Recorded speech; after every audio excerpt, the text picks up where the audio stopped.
Okay. So now closure, like what is closure and what is this concept and where we use when we are working with the JavaScript. So closure is very simple. If we have two functions bundled together, means we have an outer function and we have a function, and inside that function, if we have another function, so what are the variable we declared in the outer function, we can use them in the inner function. This is normal, this is normal concept of closure. So let's create a function. I'm giving function name as outer just to better understand. I'm creating one variable, let's say first name equal to Chetan, right? So we have a function outer. Inside that function, we have created one variable first name. Inside this function, I'm creating one more function, that is inner. Now, inside this inner function, we can use console.log this variable, that is first name. So see the structure properly. We have a main function, that is outer. Inside the outer function, we have again one more function, that is inner function.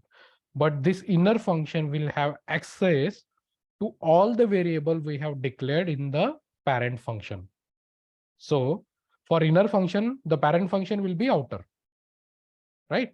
For this function, the outer function, parent function will be outer. So what are the variables we create inside this function? All will be accessible inside this function. This is nothing but closures in JavaScript. Same like that, if we have some variable at the global level, right? Let's say title is equal to Mr. Dot. So now this variable is at the global level, right? So I can use this in outer function as well. And inside the inner function as well. Because this function is in the global level. So we can access this function in the outer function as well. We can access this variable in the outer function as well and in the inner function as well, because this title variable is in the global space. But can we access this first name function, or let's create one more function in the inner? Okay, let's just keep like this only. Let's try to execute this function outer. Now, what will happen if we just call this outer function? Will this function run? Right? No, because we have created this inner function inside the outer function. So we have to call this function as well. Na? So inside outer function only, I'm calling this. Let's just add a debugger everywhere so that we can debug properly. Debugger over here, debugger over here, and debugger over here also. So let's just save and let's check it now.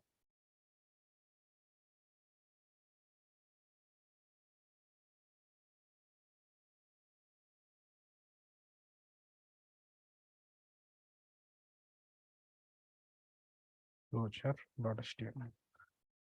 Now pay attention. So first debugger we have is in before outer function, right? Once I click continue, it will go over here. Now here you can see in title we have got Mr. value because title is in the global, right? So we can have the access of that.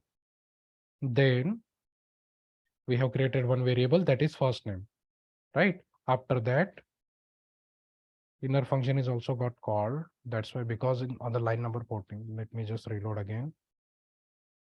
Okay, so first we are at the line number 26, then we have called outer function. So now it will go to the outer function, right?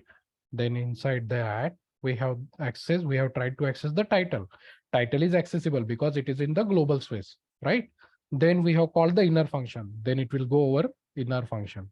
Now here you can say we have got the first name also and the title also. First name is in the outer function. We have declared the function first name in the outer function, so we can access that. And title also we can access because it is in the outer scope of this outer function, right? Because it is in the global space, so we can access title also and the first name also. So this concept, like we can access variables declared in the parent function to the child function, is nothing but closure, right? So simple definition will be, let me go to the mini project site.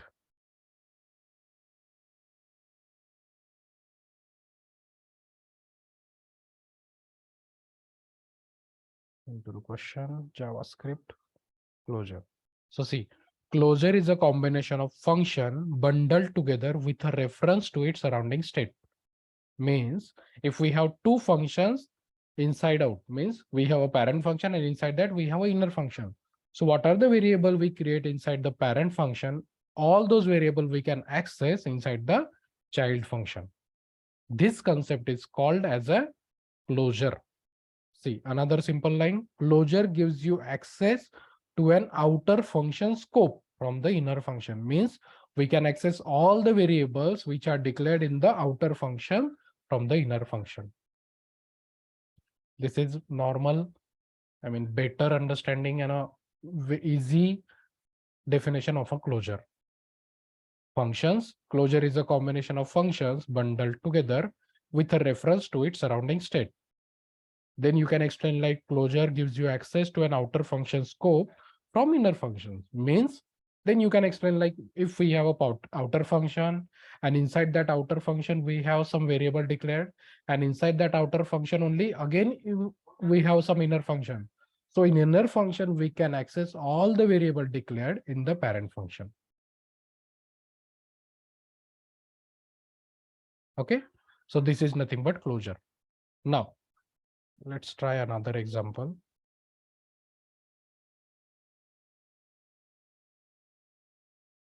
So this is one script tag. Let me just comment it out. Now we will try to create three functions inside one another.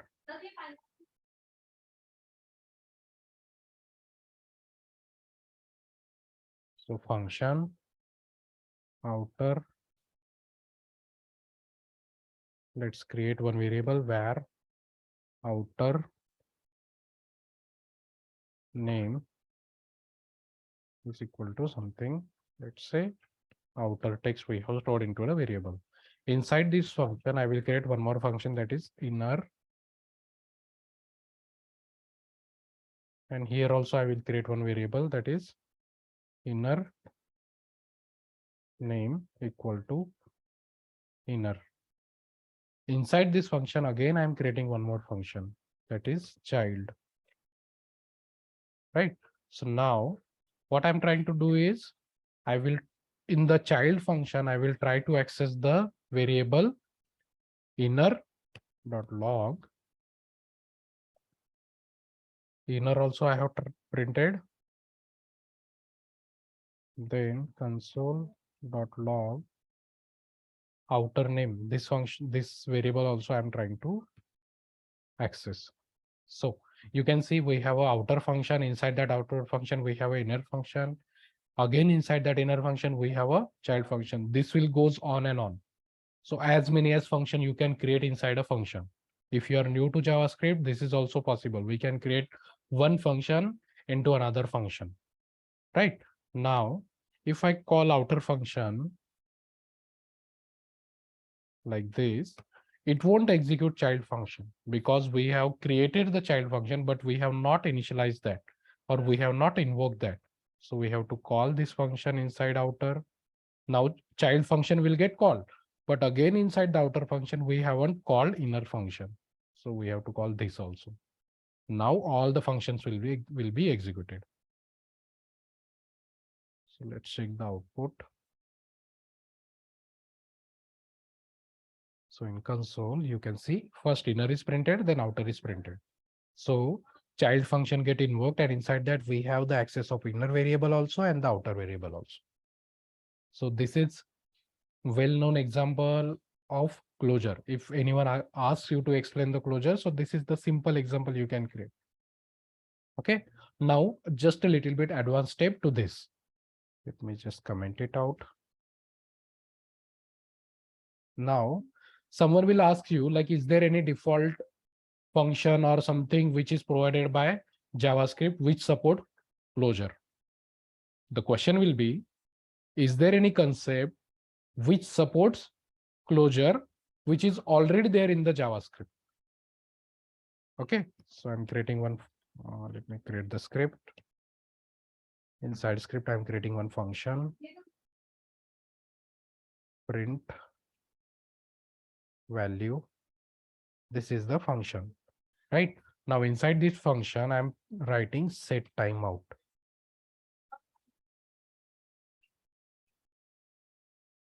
Set timeout is nothing but a function. Let me write function, round bracket, curly bracket, and then after that comma 1000. So see, set timeout is nothing but a function. Okay, so set timeout is a predefault function provided by JavaScript which support hosting. How is it? So let's say in print value function we have one variable, my name Chetan, and in console.time in set timeout I will try to print it out, console.log, and I will print my name. Let's make it 2000. So after 2 seconds, this function will get triggered. Let me just add a debugger. Let me just add a debugger here also. And we need to call this function, round bracket. So now just pay attention. You will get to understand like what is hosting also, what is set timeout also. Let me just enable the debugger, reload. See, now we have a debugger at line number 3, F10, F10. Once I continue now, it will wait for 2 seconds. Then this function will execute. See, after 2 seconds, it has executed. But in this function also, I have the access of this variable. So it will print Chetan over here. So set timeout is a code which supports closure functionality. Okay, if anyone asks you like, is there any default functionality from JavaScript which supports closure? So only example we have means we have so many example, but the basic example you can explain is set timeout. So set timeout supports the closure. That's why we can access variable declared in the outer function, that is print value function, in the inner function also. And now set timeout. Why do we use the set timeout? Let's say you need to do some activity or you need to run some code after some particular time, right? So in that case, you can use set timeout. And the time will be specified over here. 2000 means this is 2 seconds. Let's make it 10,000. So after 10 seconds, my code will execute. Let me just disable. See, now once I continue, now after 10 seconds, this debugger will execute.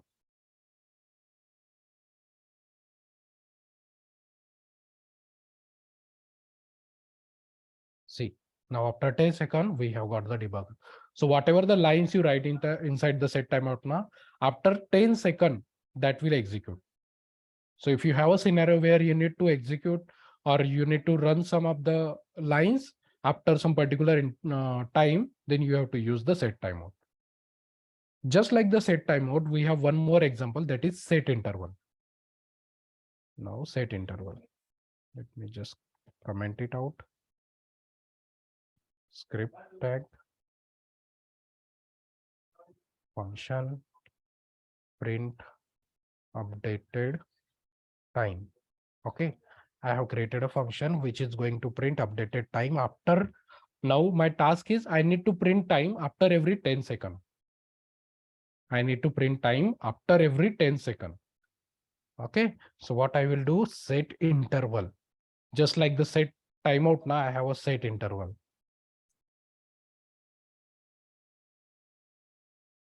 This is an arrow operator, but let's go with the normal function.